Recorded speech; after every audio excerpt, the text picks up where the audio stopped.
அனைத்து தமிழ் மக்களுக்கும் கணேஷின் பணிவான வணக்கம்.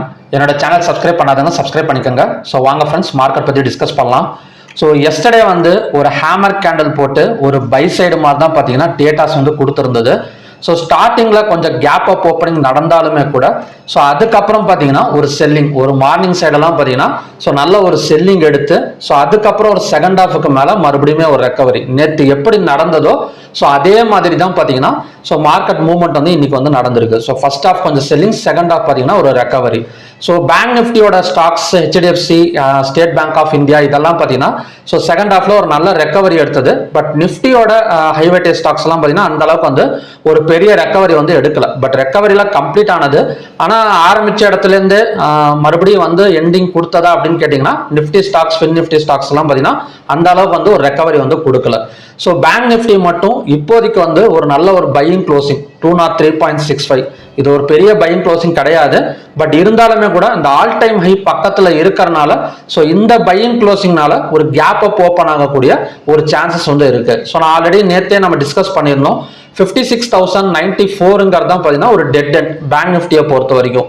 ஸோ அது கேண்டில்ஸ் க்ளோஸை டச் பண்ணிட்டு கேண்டில்ஸ் க்ளோஸை வைக்கிறத பொறுத்து தான் ஸோ அதை பிரேக் அவுட் ஆகுமா இல்லைனா அதை டபுள் டாப் ரெசிஸ்டன்ஸ் எடுக்குமா அப்படிங்கிறத ஸோ நம்மளால சொல்ல முடியும். ஸோ பார்க்கலாம் எப்படி நடக்குது அப்படின்னு. ஸோ அதுக்கு முன்னாடி ஓப்பன் இன்ட்ரெஸ்ட் டேட்டாஸ் எப்படி க்ளோஸ் ஆயிருக்குன்னு பார்த்துட்டு வந்துடலாம். ஸோ பேங்க் நிஃப்டி, பேங்க் எக்ஸை பொறுத்த வரைக்கும் கால் ஆப்ஷனை பை பண்ணி புட் ஆப்ஷனை செல் பண்ணியிருக்கிற மாதிரி க்ளோசிங் நடந்திருக்கு. ஸோ மற்ற ஸ்கிரிப்ட்லாம் பார்த்தீங்கன்னா ஒரு ஈக்குவல் க்ளோசிங் தான். அதாவது க்ளோசிங்னு பார்த்தீங்கன்னா கால் ஆப்ஷனையும் புட் ஆப்ஷனையும் பார்த்தீங்கன்னா ஒரே மாதிரி கேஷ் ஃப்ளோ தான், ஒரு ஈக்குவல் க்ளோசிங் தான் நடந்திருக்கு. ஸோ மற்றபடி பார்த்தீங்கன்னா ஒரு எந்த இடத்துலையுமே ஒரு ப்ரெஷர் அதிகமாக கொடுக்கல. ஸோ கால் ஆப்ஷனை பை பண்ணுறதுலையோ இல்லை புட் ஆப்ஷன் பை பண்ணுறதுலையோ இல்லை ரைட்டிங் சைடோ பார்த்தீங்கன்னா ஸோ எந்த ஒரு ப்ரெஷருமே கொடுக்காம ஒரு ஈக்குவல் க்ளோசிங் தான் மார்க்கெட் க்ளோசிங் நடந்திருக்கு. ஓகே. ஸோ என்எஸ்சியில் மொத்தம் 2955 ஸ்டாக்ஸ் ட்ரேட் ஆயிருக்கு. ஸோ அதில் அட்வான்ஸ் பார்த்தீங்கன்னா 1299, டிக்ளைன்ஸ் 1581. ஸோ கிட்டத்தட்ட பாசிட்டிவா கம்பேர் பண்றப்ப நெகட்டிவ் ஸ்டாக்ஸ் அதிகமாக இருக்கு. பட் இந்த negative stocks high weightage stocks அவ்வளவா இல்லை. ஸோ அதுதான் முக்கியம். ஏன்னா ஒரு சில ஹை வெயிட்டேஜ் இப்போ என்ன சொல்றதுன்னா இப்போ பேங்க் நிஃப்டியோட ஹை வெயிட்டேஜ் ஸ்டாக்ஸ், ஹெச்டிஎஃப்சி இதெல்லாம் பார்த்தீங்கன்னா கொஞ்சம் ஒரு நல்ல பர்ஃபார்மன்ஸ் கொடுத்துருக்கு. பட் ஃபின் நிஃப்டியா இருக்கட்டும், அப்புறம் பார்த்தீங்கன்னா நிஃப்டியோட ரிலையன்ஸ் இதெல்லாம் பார்த்தீங்கன்னா அந்த அளவுக்கு ரெக்கவரி கொடுக்கல. ஸோ ஈக்குவலான ஒரு இதுதான்.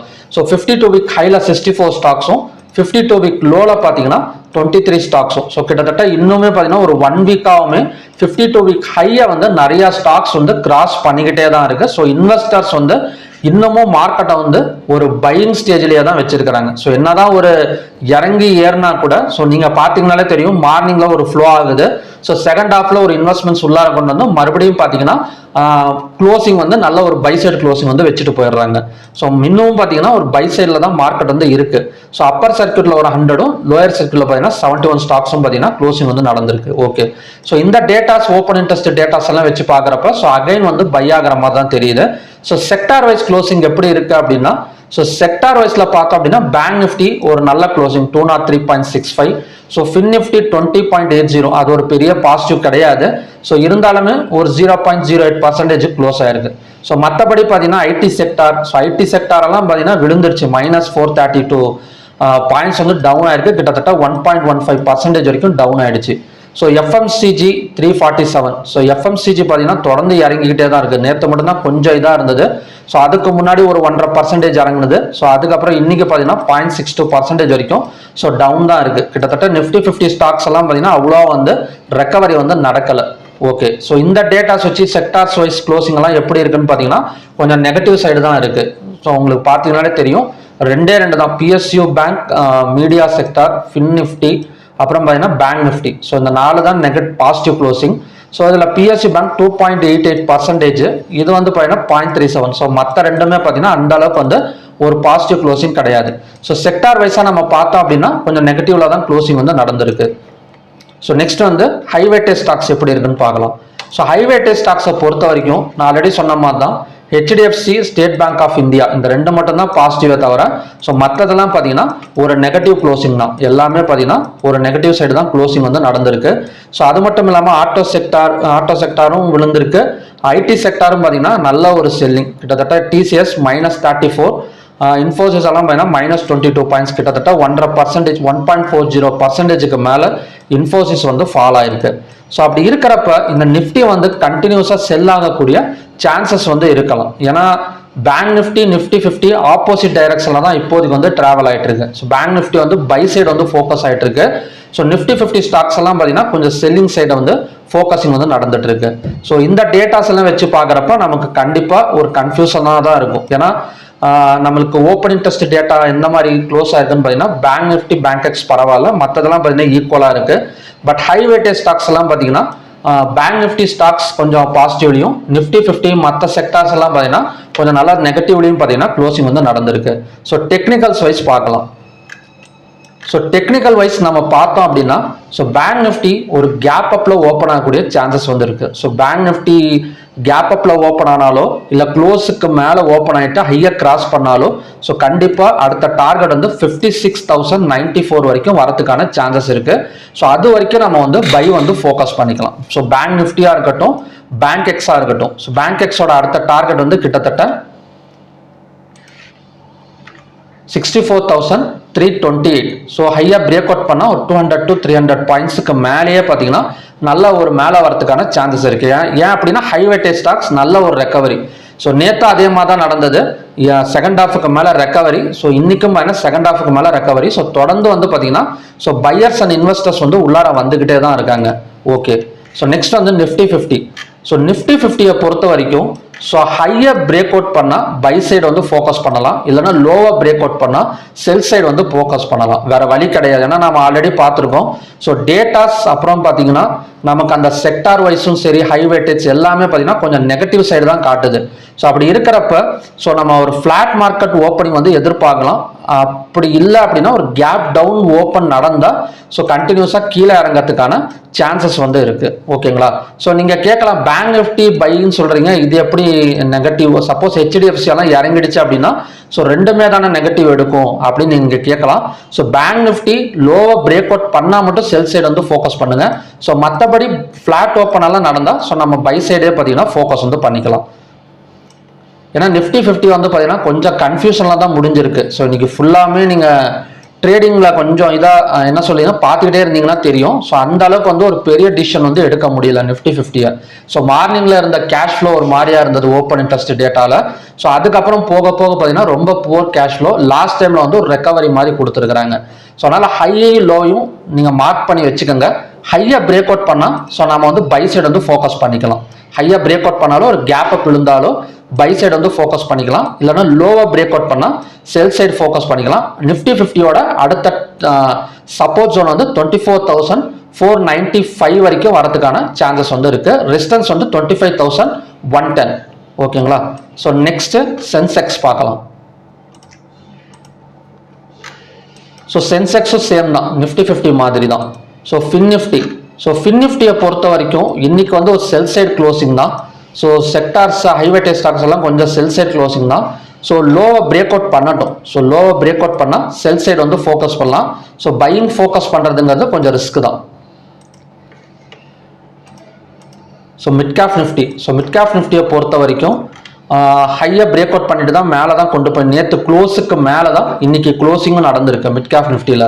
ஸோ அதனால் க்ளோஸுக்கு மேலே ஓப்பன் ஆனாலும் அடுத்த டார்கெட் வந்து 12,844 வரைக்கும் வரதுக்கான சான்சஸ் வந்து மிட் கேப் நிஃப்டியில் வந்து இருக்கு. ஸோ ஓகே ஃப்ரெண்ட்ஸ், இதான் பார்த்தீங்கன்னா மண்டேக்கான கண்டிஷன்ஸ்.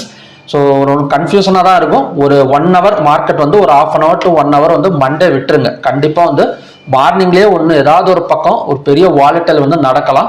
ஸோ ஒரு 1/2 hour 1 hour விட்டுட்டு ஒரு ஹையோ லோவோ பிரேக் அவுட் ஆனதுக்கப்புறம் நம்ம வந்து ட்ரேட் பண்ணுறது பார்த்தீங்கன்னா ஒரு பெட்டர் ரிசல்ட்ஸ் வந்து கொடுக்கும். ஸோ நெக்ஸ்ட் வந்து க்ரூட் ஆயில் பார்க்கலாம். ஸோ க்ரூட் ஆயில் மார்னிங்கில் ஒரு அப்டேட் சொல்லியிருந்தேன். ஸோ நேற்று வந்து டிமாண்ட் ரிசல்ட் தான்.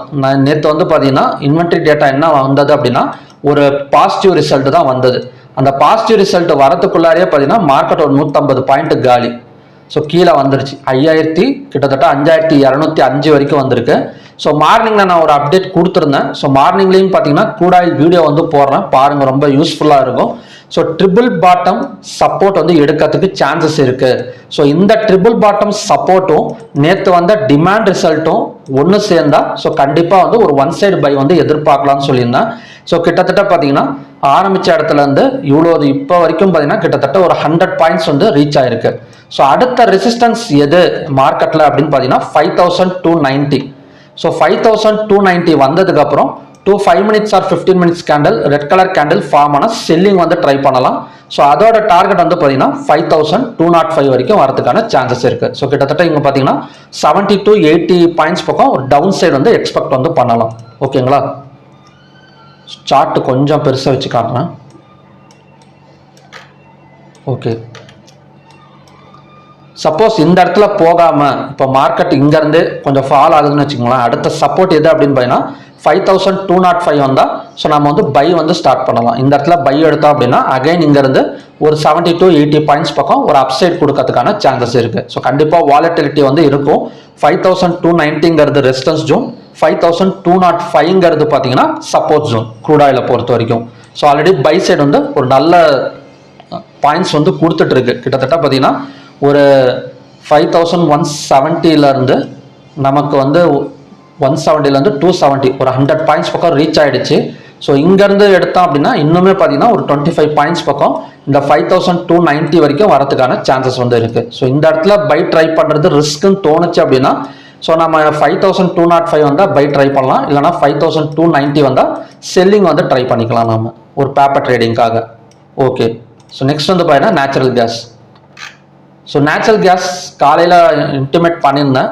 300க்கு மேலே மார்க்கெட் ஓப்பன் ஆச்சு அப்படின்னா ஸோ ஒரு ஒன் சைடு பை எதிர்பார்க்கலாம் அப்படின்னு. இதோட டார்கெட் வந்து பார்த்தீங்கன்னா 310 315 வரைக்கும் வரதுக்கான சான்சஸ் வந்து ஈவினிங் டைமில் வந்து இருக்குது. ஓகேங்களா? இல்லை அப்படின்னா வெயிட் பண்ணி அகைன் இந்த 300.3 வந்தால் ஸோ நம்ம பை வந்து ஃபோக்கஸ் பண்ணலாம். ஸோ 4 to 5 பாயிண்ட்ஸ் பக்கம் ஒரு அப்சைடு வரதுக்கான சான்சஸ் வந்து இருக்குது. ஸோ ஓகே ஃப்ரெண்ட்ஸ், இதுதான் பார்த்தீங்கன்னா இன்னைக்கான கண்டிஷன்ஸ். ஸோ பார்க்கலாம் மண்டே வந்து ஒரு கேப் அப் கேப் டவுன் நடக்குமா அப்படின்னு கேட்டிங்க அப்படின்னா நிஃப்டி இப்போதைக்கு வந்து 3.5 தான் இறங்கியிருக்கு. ஸோ நாஸ்டாக்கும் பார்த்தீங்கன்னா நேற்று வந்து நல்லா கொஞ்சம் ஹை போயிட்டு இன்றைக்கும் பார்த்தீங்கன்னா அது வந்து கொஞ்சம் டவுனில் இருக்குது. ஸோ பார்க்கலாம், எப்படியும் ஒரு ஃப்ளாட் மார்க்கெட் ஓப்பன் தான் எதிர்பார்க்குறேன். ஃப்ளாட் மார்க்கெட் ஓப்பன் நடந்தால் கூட ஒரு ஹையும் லோவோ பிரேக் அவுட் பண்ணுற வரைக்கும் வெயிட் பண்ணி ஸோ அதுக்கப்புறம் நீங்கள் டிசிஷன் எடுத்து ட்ரேட் பண்ணுறது நல்லது. ஸோ காலையில் போனோன்னே ஏதாவது ஒரு ஸ்ட்ராட்டஜி இருந்துச்சுன்னா ஸோ நாம் போயிட்டு என்ன சொல்லலாம் டக்குன்னு எடுக்கலாம். ஸோ ஸ்ட்ராட்டஜிஸ் இல்லை, நான் வந்து ஒரு அனலைஸ் பண்ணி எடுக்கணும் அப்படின்னு ஒரு சார்ட்டெல்லாம் ட்ரா பண்ணி ஒரு சார்ட் பேட்டர்ன்லாம் ட்ரா பண்ணோம் அப்படின்னா ஒரு 1 hour வெயிட் பண்ணிங்கன்னா ஒரு ஐடியா கிடச்சிரும். ஸோ அதுக்கப்புறம் கூட நம்ம வந்து ட்ரேட் வந்து பண்ணிக்கலாம். ஸோ எக்ஸ்பைரி டேவோட Sunday special class evening class வந்து பார்த்தீங்கன்னா வர சண்டே June 1 வந்து ஈவினிங் 4 to 6 PM வந்து எடுக்க போகிறேன். ஸோ அதில் வந்து பார்த்தீங்கன்னா ஒரு 3 மெத்தட்ஸ், ஒரு எக்ஸ்பைரி வந்து எப்படி வந்து ஸ்ட்ரைக் ப்ரைஸ் சூஸ் பண்ணுறது, ஹீரோஸ் ஜீரோ ட்ரேட் வந்து எப்படி அட்டன் பண்ணுறது. ஏன்னா நிறையா வந்து அட்டன் பண்ணிடக்கூடாது. ஹீரோஸ் ஜீரோ ட்ரேடுன்னு சொன்னாலே அது வந்து ஒரு என்ன சொல்றதுன்னா ஒரு ரிஸ்கி ட்ரேட் தான், இல்லைன்னு சொல்லலை. பட் நிறையா வந்து எடுத்துடக்கூடாது. ஏதாவது நம்ம ட்ரை பண்ணலை. ஏன்னா ஒரு வாரத்துக்கு 2 எக்ஸ்பைரி தான். ஸோ அதுக்கு எவ்வளோ வந்து மணி மேனேஜ்மெண்ட் நம்ம வந்து ஃபாலோ பண்ணணும், ஸோ எவ்வளோ டார்கெட் வந்து செட் பண்ணணும். ஏன்னா 10 ரூபா ப்ரீமியம் ப்ரைஸ் எடுத்துட்டு 100 ரூபா 150 ரூபாய்க்கெல்லாம் உட்காந்துருக்க முடியாது. ஸோ அதுக்கு எவ்வளோ டார்கெட் செட் பண்ணணும், எப்படி ஸ்டாப் லாஸ் பண்ணணும். ஸோ அது மட்டும் இல்லாமல் அன்னைக்கு மட்டும்தான் அந்த ப்ரீமியம் ப்ரைஸ் வந்து கம்மியான விலைக்கு கிடைக்குமான்னு கேட்டிங்கன்னா கிடையாது. ஸோ அதுக்கும் பார்த்தீங்கன்னா ஒரு டெக்னிக் வந்து சொல்லி கொடுக்குறேன், ரொம்ப யூஸ்ஃபுல்லாக இருக்கும். ஸோ உங்களுக்கு ஜாயின் பண்ணணும்னு இன்ட்ரெஸ்ட் இருந்தது அப்படின்னா வீடியோவில் தெரியுற இந்த நம்பருக்கு வந்து மெசேஜ் பண்ணி கிளாஸ் டீட்டெயில்ஸ் வந்து கேட்டு தெரிஞ்சுக்கோங்க. ஸோ மறுபடியும் பார்த்தீங்கன்னா ஒரு நல்ல ப்ரெடிக்ஷன் வீடியோட நான் வந்து உங்களை மீட் பண்ணுறேன். நன்றி, வணக்கம்.